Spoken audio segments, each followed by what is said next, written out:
Hello everyone, and welcome to this video here as we are now about at the halfway point, or a little less than that, of the National Football League season. And what's been an interesting NFL season, but maybe not so much in the way that we think it's been this year with, declining ratings in the NFL. And it just seems that week after week we haven't had that exciting matchup or the pivotal drama that we're really used to in the NFL. Safe to say if you're a Giants fan, but that's only because your team gives you a heart attack each and every week.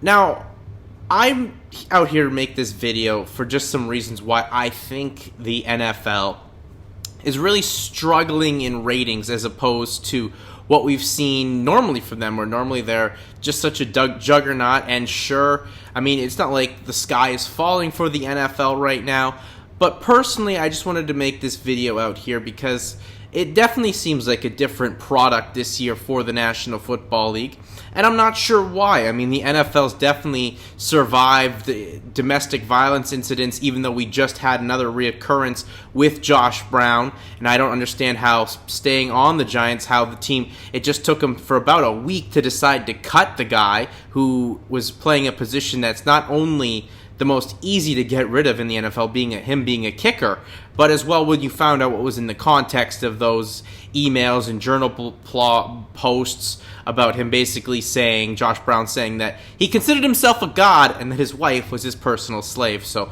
don't know how the Giants took that long and thought, let's, maybe throw him some support to get him the help he needs, but the man cannot be on your team, and the league could not have just dilly-dallied all over that. But here's some reasons why I think the NFL right now is on the downturn in terms of appeal to most of the audience in America, and I guess throughout North America, as I am from Canada. Number one, I think you're clearly overexposing your product, which is rare to say for the National Football League. This is a league that I think most people thought any day of the week you put a game on, they'd sit there and watch. But right now, the product has become watered down because of overexposure.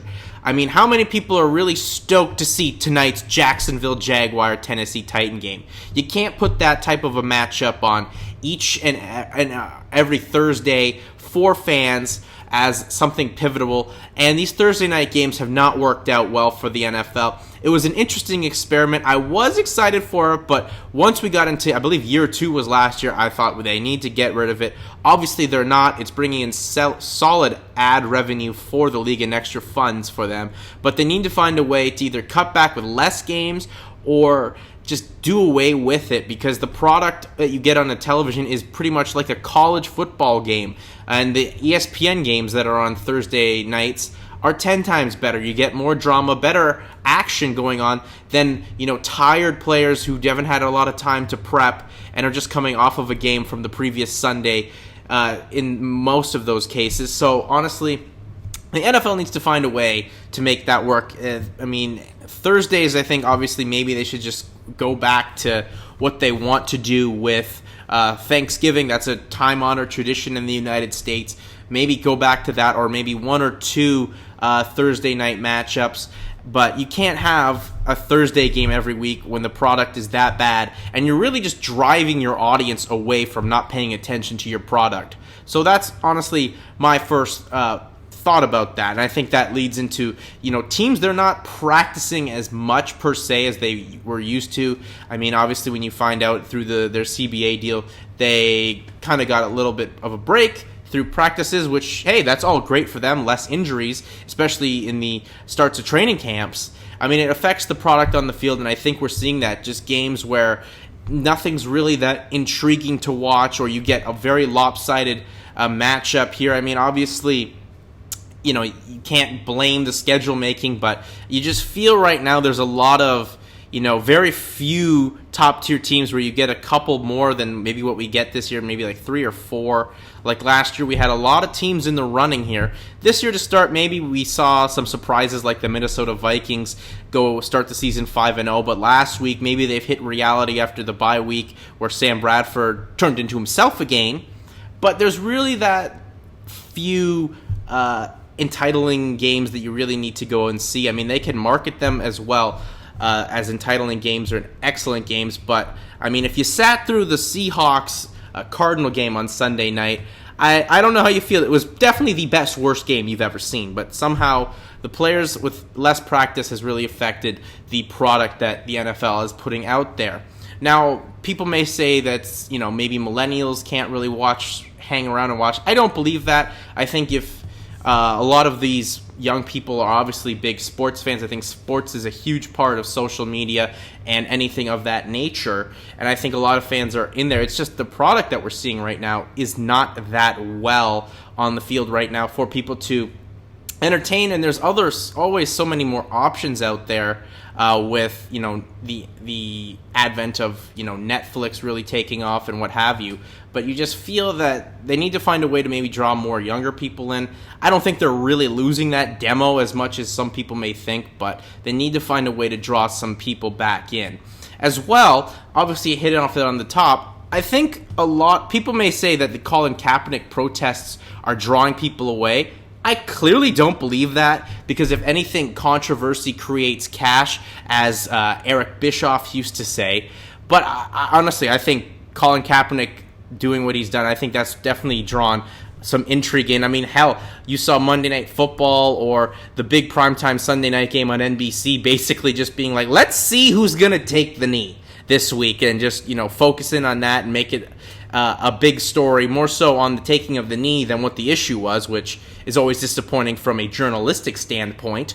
But as well, I think that's something that I think we're overreacting on. I think that actually would draw more people in, or should have drawn more people in to watch the NFL, or at least 49er games. I mean, the team's terrible, and now he's getting his chance to play. And I think he's played better than a lot of people maybe have thought he was. But then again, his team, the San Francisco 49ers, terrible. I pretty much just called them the 49ers because they're terrible. But I honestly, I think that's not something that draws people away. It draws people in.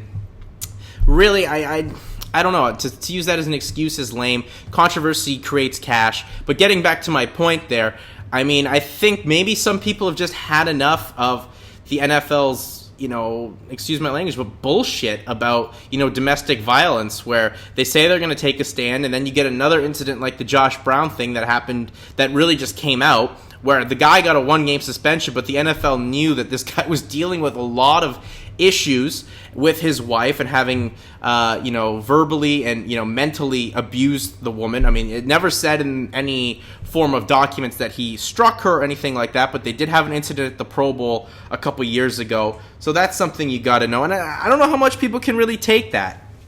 I don't know how many people really want to tune in. I mean, you're definitely giving a big F you to the female fan base, which you're trying to grow in numbers by marketing yourselves with, a lot of female audiences with, younger, with female jerseys and, a lot of other marketing towards the young women audience, which is of a sport. Honestly, I think football is the number one sport, I would say, that draws a lot of girls in and young women into watching their sport. I think a lot of women could just be fed up with the terribleness of that. And I think a lot of people are also seeing through the shield of the NFL, where you hear stories of, obviously D'Angelo Williams for the Pittsburgh Steelers, who, last year he wanted to wear pink shoes and pink hair. Well, his pink hair he's still doing, but he wanted to wear pink shoes the whole year for when he played.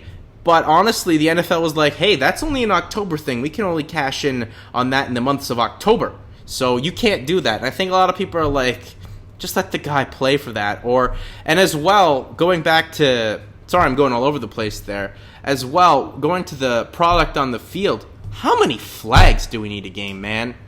It's kind of bizarre that the NFL takes more seriously Antonio Brown shaking his ass like a stripper than what's going on off the field with, domestic violence issues or personal issues that a lot of athletes are having. They're honestly just treating these guys like a bunch of circus animals, and the NFL is just the Ringling Brothers.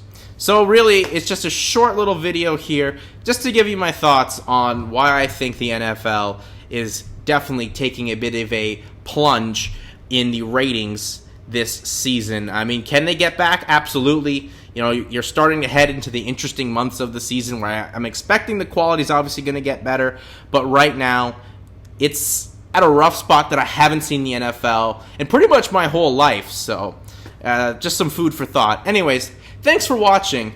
That's it. Peace out. Have a good night, everyone.